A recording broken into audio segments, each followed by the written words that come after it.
Halo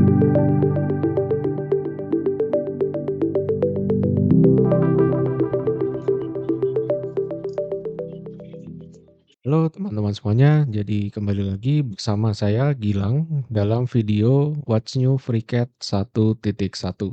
Sekarang kita akan membahas untuk di bagian Sketcher. Jadi apa saja pembaruan dalam Sketcher? Kita akan bahas beberapa yang menarik. Oke, jadi yang pertama di sini ada Move Entities. Jadi ketika saya memiliki sketch, misalkan saya di sini memiliki beberapa sketch, kita bisa menggunakan dua cara untuk memindahkan sketch. Jadi yang pertama, kita bisa langsung klik kiri, lalu kita tahan dan kita geser-geser. Atau kita juga bisa pakai selection box, lalu kita klik kiri dan geser-geser. Tetapi kita juga bisa menggunakan klik kanan. Jadi kalau misalkan kita ke salah satu sketch, kita klik kanan, lalu kita geser. Ketika kita lepas klik kanannya, maka di situ akan tetap bergeser. Jadi untuk meletakkan, teman-teman bisa langsung klik kiri. Lalu berikutnya, di sini teman-teman juga bisa menggunakan Ctrl+A untuk memilih semua sketch yang ada di sini. Jadi kalau misalkan di sini saya tambahkan sketch lagi, lalu saya klik Ctrl+A, maka di sini semuanya akan terpilih dan kita juga bisa geser sesuai dengan keinginan kita. Selanjutnya, di sini teman-teman bisa menambahkan dimensi, dan untuk di versi FreeCAD 1.1 terbaru, kita bisa langsung klik kiri pada dimensinya, dan kita juga bisa geser untuk menentukan panjang dari dimensinya. Lalu teman-teman, di sini misalkan kita mempunyai constraint. Jadi constraint ini itu sebenarnya sudah di list di bagian list constraint di sebelah sini. Jadi kalau misalkan di sini kita klik, maka secara cepat pada bagian list constraint di sini itu akan menunjukkan bahwa untuk constraint yang ada di sini itu merupakan constraint nomor 10.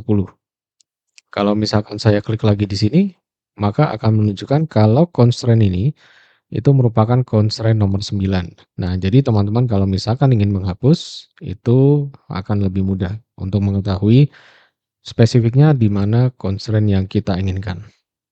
Berikutnya di sini ada namanya automatic scale feature. Ya, misalkan di sini saya akan membuat kotak sekitaran ukuran 80 kali 50 di sini. Lalu mau saya berikan dimensi, nah ternyata dimensinya ini perbedaannya misalkan cukup besar, misalkan 500. Kalau misalkan kita klik OK, maka dia tidak akan terdistorsi sehingga sesuaikan dengan ukuran si 500 milinya ini.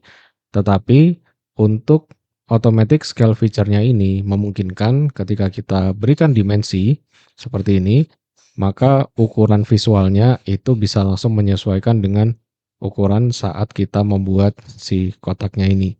Nah, itu adalah kelebihan dari automatic scale feature.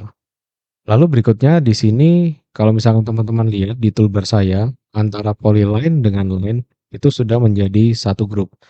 Nah, teman-teman bisa untuk membuatnya seperti ini dengan cara langsung klik di bagian edit, lalu ke bagian preference, lalu ke bagian sketcher, dan di bagian yang general.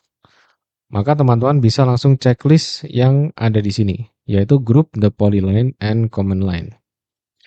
Maka kalau misalkan sudah, teman-teman bisa klik apply. Nah, setelah klik apply, itu nantinya akan diminta untuk merestart. Nanti ketika sudah merestart, itu akan menjadi satu seperti ini, antara polyline dengan line. Oke, berikutnya, di sini kita bisa berganti mode dan memungkinkan untuk kita membuat dari garis secara kontinu sekalian dengan kita membuat bentuk arc. Jadi kalau misalkan teman-teman lihat di sini, itu ada switch mode dengan menekan M. Jadi kalau saya tekan M beberapa kali, maka di sini garis berikutnya itu akan berganti mode sesuai dengan jenis yang ada di sini. Nanti kalau misalkan teman-teman klik M terus, nantinya akan bisa berganti ke mode arc. Nanti mode arc-nya pun juga ada beberapa macam, sesuai dengan yang tersedia pada mode ini. Nanti kalau misalkan diklik M terus, maka dia akan kembali lagi ke mode awal. Misalkan di sini saya tambahkan art. Nah, setelah saya tambahkan art, saya bisa klik M lagi untuk menyesuaikan dengan bentuk yang saya inginkan. Jadi ini memudahkan kita kalau misalkan kita ingin sekali sketch atau membuat garis, itu langsung bisa membuat garis dan juga kombinasi dengan art. Oke, jadi itu saja yang bisa saya jelaskan di video kali ini. Semoga pembaruan ini nantinya bisa menunjang teman-teman dan juga lebih mempercepat lagi dalam proses teman-teman membuat sketch. Nantinya di deskripsi saya akan memberikan link untuk wiki di FreeCAD 1.1 untuk nanti teman-teman bisa melihat lebih lanjut apa saja pembaruan yang ada di FreeCAD 1.1. Baik, jadi itu saja yang bisa saya sampaikan dalam video kali ini. Kalau gitu cukup sekian dan terima kasih.